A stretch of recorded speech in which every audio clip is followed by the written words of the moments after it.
Hello বন্ধুরা, আমি ফটকে। তো বন্ধুরা, সকল অডিয়েন্সকে জানাই আন্তরিক ভালোবাসা ও শুভেচ্ছা। কেজি ফক্স এই পেজটি সম্পূর্ণ আমার নিজস্ব। তো এই পেজে সম্পূর্ণ কমেডি ও ফানি ভিডিও আপলোড হয় যা আপনাদের বিনোদনের জন্য। তাই বলছি, ভিডিওগুলো দেখার সময় হেডফোন অবশ্যই ইউজ করবে। পেজে নতুন হয়ে থাকলে অবশ্যই ফলো করে রাখবেন। তো চলো শুরু করছি আজকের কমেডি। তার আগে হেডফোনটা কানে গুঁজে নাও।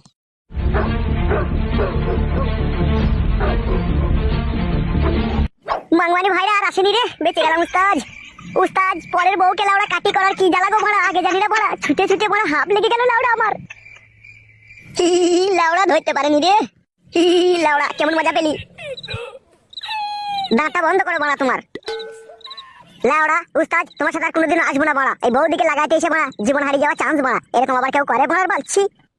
লাউড়া পরের বইয়ের পাকানে ফিরিতে চুমু খাবো, একটু তো তাড়াহুড়ো খেতেই হবে বাড়া।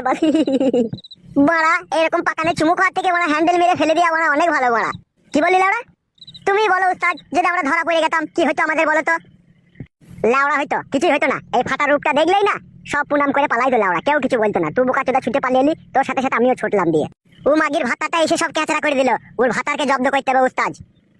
শুন লাউড়া, এখন অনেক রাত হয়েছে, এখন বাড়ি চো। কালকে এই বিষয়ে দুজনে আলোচনা করবো। তাই হবে উস্তাদ, চলো বাড়ি চলো।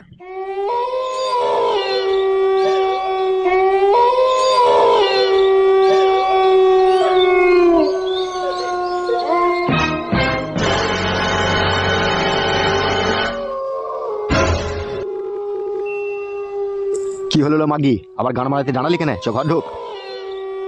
কি রে, আমার কথাটা তো কানে ঢুকছে না নাকি? তুমি বলো আমার সাথে এরকম করা কিসের জন্য? এরকম করলে কিন্তু আমি তোমার সাথে থাকবো না, আমি বলে দিচ্ছি তোমাকে। মাগি, আমার বাড়িতে পায়খানা বাথরুম আছে, তুই এত রাত্রে বুনের ভিতরে কি করতে গেছিলি তাইলে? এত সন্দেহ করছো তুমি? যেদিনকে আমি বাড়ি থেকে পালাবো সেদিনকে বুঝবে তুমি। অনেক রাত হয়েছে, ঘর ঢুক, ঘর ঢুকছো, ঘরে গিয়ে কথা হবে। চো। আমি ঢুকবো না ঘরে, তুমি মারবে আমাকে। ঘরে চো, মারবো না, চো। হ্যালো খানকি মাগি, আমার একটা জিনিস মাথায় ঢোকে না, তোরা তোদের স্বামীকে ফাঁকি দিয়ে কি করে পরের ছেলের কাছে গিয়ে চিত হয়ে শুষলো? খানকি তোদের বিবেকে আটকায় না? হাই মাংমারানি মাগি। কিলো মাগি, তুই কথা বলছিস না কেন? এই রাত 9টা 10টার সময় তোর ফাটানাঙ্গের সাথে কিসের জন্য দেখা করতে গেছিলি? তোকে তো জিজ্ঞেস করছি, বল। বলছি তো বল, আমি যাইনি কো, আমি হাত দিয়ে গেছিলাম ওইটু। এই খানকি মাগি, ভাতারকে ফাঁকি দিয়ে পরপুরুষের সাথে নাং করলে তোর ঢেমন নরকেও জায়গা পাবি না লো বেশ্যা। তুই খানকি মাগিকে কত আর মানা করবো? তুই তো মানা শুনছিস না। তোর লেগে আমি বিষ খেয়ে মরবো, তুই তাহলে নাং করা ভালো সুবিধা হবে, দেখবি খানকি। তুমি তো নিজের কথাটাই বলছো, যদি সত্যি কথাটা বলি তখন তা সহ্য করতে পারবে না তুমি। বললো মাগি, বল বল, তুই সত্যি কথাটাই আমি শুনি, তুই কি বলতে চাইছিস বল।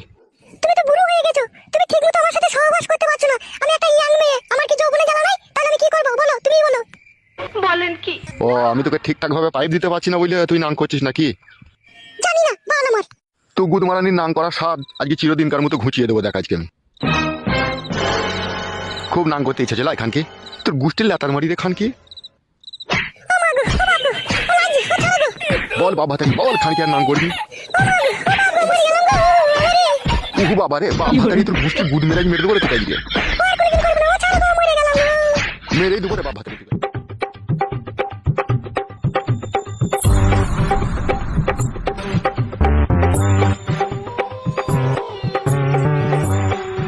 গুদমারানির ছেলে, 12 ভাতারির বেটা, কত রাত হলো? রাত্রি 11টা বাজতে চললো, এখনো বাড়ি আসার কোনো নাম আছে? সুরের বাচ্চা তুই খানকি ঢেমুন মাগি, এমন ছেলের জন্ম দিলি শালা খানকি ছেলে। একটা কথা শুনে না আমার শালা সুরের বাচ্চা। কত হলো রাত? রাত কতক্ষণ বাইরে থাকে?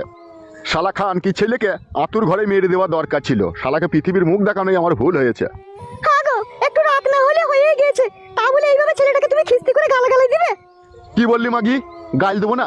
তাহলে তো ছেলেটাকে ধরিয়ে চুমু খাবো নাকি? হ্যাঁ, যে ছেলে লাউড়া বাপ মায়ের কথা শুনে না সে ছেলে কিসের রে মারা? হ্যাঁ, তাকে পরিচয় কিভাবে দেবো বল? পরিচয় দিতে যদি নাই পারবা তাহলে বাপ হতে কে বলেছিল তোমাকে? এই মাগি, এই সমাজে আমার একটা সম্মান আছে রে। আমার ছেলে এইভাবে রাত দুপুর মানবে না, কার সাথে কি করে বাড়ি ঢুকবে, সকাল হইলেই লোকে আমাকে ধরে বলবে তোমার ছেলে এই করছে তাই করছে, ছেলেকে বারণ করো, সাবধান করো, নাইলে পিটিয়ে মেরে দেবো, বেঁধে রাখবো। এই কথাগুলো শুনতে আমার খারাপ লাগে না? এই মাগি, আমার খারাপ লাগে না বল? এখন সবার ছেলে এরকম করছে, আমার ছেলে একা করেনি। এই জানোয়ারের বাচ্চা, এত রাত পর্যন্ত কোথা ছিলি বে তুই?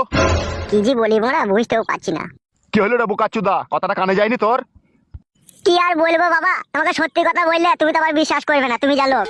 কি বিশ্বাস করবো না বে বোকাচুদা? তুই এত রাত পর্যন্ত কোথায় ছিলি তাই বলবে। যখন 7টা বাজে তখনই আমি ক্লাব থেকে বেরিয়ে চলে এসেছি। যখন বাড়ি আসছিলাম তখন পাঁচুদের বাসতলার ওখানে পাঁচুদের ওই লাল কুকুরটা আমাকে তাড়া করেছিল, যে আমি আম গাছে উঠে বসেছিলাম। কুকুরটা যতক্ষণ না পালাইলো ততক্ষণ আমি আসতে পারছিলাম না। আমি নামলেই তো ও কামড়িয়ে দেবে, সেই জন্য আমি গাছে উঠে বসেছিলাম।